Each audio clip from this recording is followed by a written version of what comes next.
Treaty 8 Research Project by Laura Salter. How might the signing of the treaties provide us with a better understanding of colonization in Canada? Treaty 8 was an arrangement concerning various matters between the Indigenous peoples of the District of Athabasca in Western Canada and the Canadian government. This agreement was ultimately signed the 21st of June in 1899 in Lesser Slave Lake, Alberta. This treaty encompassed 840,000 square kilometers of land, including bits of northeastern British Columbia, a southern piece of the Northwest Territories, and what is now known as northwestern Saskatchewan and northern Alberta. An estimated 2,700 First Nations and 1,700 Métis people occupied this land. Because of the division between the Métis and the First Nations, two different directives were established. Pictured is a map illustrating the area Treaty 8 covers. Treaty 8 involved many Indigenous peoples of Western Canada, primarily those belonging to Cree and Dene bands, including the Beaver, Chippewa, Slavey, Dog Rib, and Yellowknife people. Nations involved included Athabasca Chippewa, Chippewa Prairie, Fort McKay, Mi'kmaq Cree, Loon River, Whitefish Lake, Woodland Cree, Peerless Trout, Drift Pile, Slave Lake, Sucker Creek, Swan River, Beaver, Dene Ta, Little Red River, Tall Cree, Horse Lake, and Sturgeon Lake nations, and more. The lifestyle of those in this area involved a largely semi-nomadic way of living. A great deal of hunting, trapping, and fishing, as well as rich cultural practice, was present within the lives of the First Nation people occupying this land. A holistic connection to this traditional land was fundamental to their way of life. A peaceful coexistence and divine respect of the land is thought to have radiated from the First Nations people of this area. Pictured are 3 Woodland Cree people belonging to communities within Treaty 8. Treaty 8 is thought to be established due to a few different factors. A desire to control this land previously seen as undesirable began to sprout within the Canadian government, motivated by several different things. The Klondike Gold Rush was considered to be an influence, the idea of which drew many European settlers into northwestern bits of Canada in the direction of Great Slave Lake, Lake Athabasca, and parts of the Peace River region. The reality of incoming European settlers and also the possibility of wealth within this land beckoned the Canadian government northwards to negotiate matters surrounding the occupation of this land. A desire for a peaceful coexistence also seemed to be present within both involved assemblies. However, within the Canadian government, this desire was perhaps fueled more so by a wish to easily control the Indigenous people of this area rather than ethics.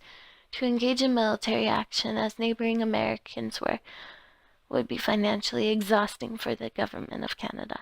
Treaty signing may have been mutually regarded as a favorable alternative to potential violence and military action. Pictured is a depiction of an image of idealistic coexistence between First Nations people and European settlers that is present on medallions given to First Nations people from the government of Canada at the time of treaty signing. And so, these desires carried government representatives to the western woods of Canada with intent to establish a compromise with the First Nations and Métis people of this area. Pictured is a notice describing the Canadian government's intent to initiate Treaty 8, copies of which were distributed throughout the District of Athabasca in Western Canada. Ultimately, concern regarding matters of what would become of the future Treaty 8 area manifested into many meetings between government officials and First Nation leaders. Among those present at these meetings were government representatives David Laird and James McKenna. David Laird was the Indian Commissioner of Keewatin, the Northwest Territories, and Manitoba at the time Treaty 8 was signed. Laird had a rich past of entwinement with First Nations affairs. James McKenna was an expert in legal matters, a man who worked within the Canadian government. He was chosen to negotiate Treaty 8 alongside David Laird.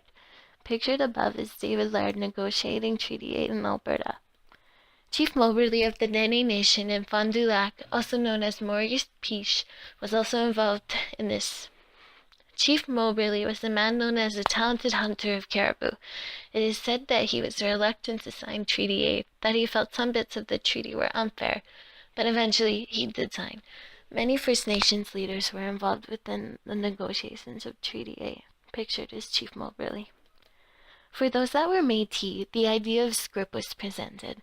Those who identified as Métis and were able to loosely prove their heritage had the option of receiving 240 acres of land or $240. It is thought that many individuals were missed by the traveling treaty commissioners who were awarding scrip. 1,200 scrip claims were granted under Treaty A. It seems as though those who received scrip were swindled a bit. It is said that what happened in most cases was that the Métis lost their scrip for a fraction of their value. Pictured is a photo taken of scrip commissioners speaking with Métis people in Alberta.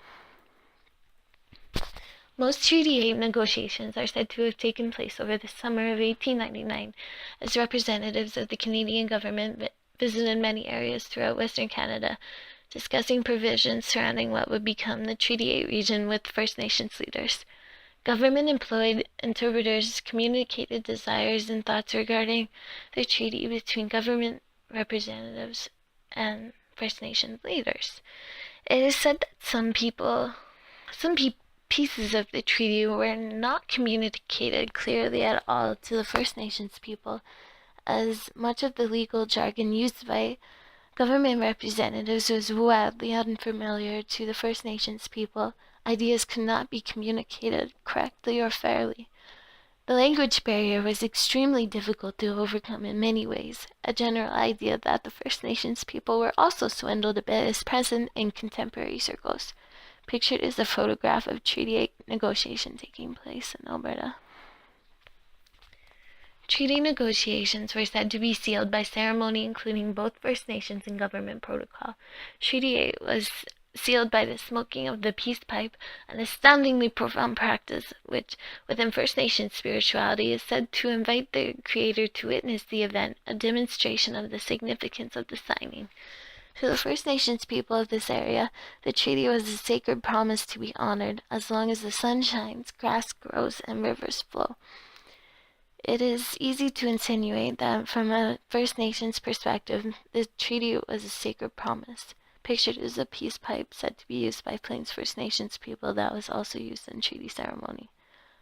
Another part of treaty signing was the gift of silver medals to First Nations leaders from government representatives on behalf of the Canadian government. These medals provided a visual reminder of the treaty promise, symbolizing coexistence alongside the shining of the sun, the flowing of the river, and the growing of the grass. Many ideas negotiated between First Nations leaders and government representatives were included within Treaty 8.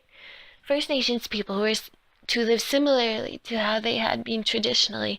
They were to have the right to hunt, trap, and fish throughout their traditional areas under Treaty 8 jurisdiction, subject to restrictions dictated by the Canadian government.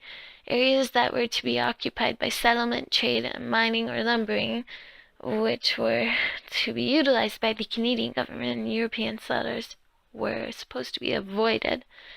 Provisions regarding what are now First Nations reserves were also included within the treaty. These reserves allowed First Nations to live in communities on these reserves as bands. Other aspects of the treaty were similar to those of other treaties of the 1870s, incorporating policies surrounding many First Nations rights. Pertaining to annuities, chiefs of Indigenous groups received a present of $32, the council people $22, and each First Nations person $12 at the time of the treaty. After this initial bout of payment, annuities were supposed to be $25 to each chief, $15 to each headman, and $15 to each First Nation person. $5 to each First Nation person. First Nation bands were to receive farming implements as well as ammunition and twine. Clothing was to be bestowed upon council people, the First Nations bands every 3 years. A general idea of peace and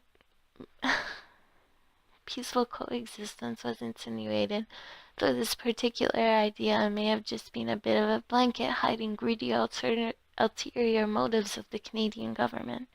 Pictured Above is a photo of an excerpt of Treaty 8. In contemporary times, the general idea that the terms of Treaty 8 were unclear is present within many First Nations groups. Some promises made by the Canadian government were maintained as communicated. Hunting, trapping, and fishing were practices fundamental to First Nations lifestyle. To the First Nations people, it seemed that this practice would remain unrestricted at the time of the signing of the treaty. However, it is seen that these practices and many other components regarding First Nations way of life were restricted by European settling. Life was supposed to be harmonious between European settlers and First Nations people. Mutual respect and individual sovereignty was to be present, but currently many issues exist in First Nations communities. Treaties are still significant to this day, as they are to be honored as long as the sun shines, river flows, and grass grows. Ramifications stemming from the signing of Treaty 8 are extremely prevalent to this day. Treaties guide a lot of interaction between the First Nations people and the Canadian government, and issues surrounding miscommunication and injustices within the construction of the treaty are still rampant and impacting the First Nations way of life. Pictured above is a photograph taken at an Alberta protest calling for the eradication of First Nations injustice. Building an understanding of the treaties can help people to construct a better understanding of colonization in Canada, and thus an understanding of injustices impacting First Nations people today. Illumination of Canadian history can help to ignite awareness that may stem to progressive changes in contemporary culture. The signing of treaties demonstrated a choice between both the First Nations people and the Canadian government to pursue a less physically violent path.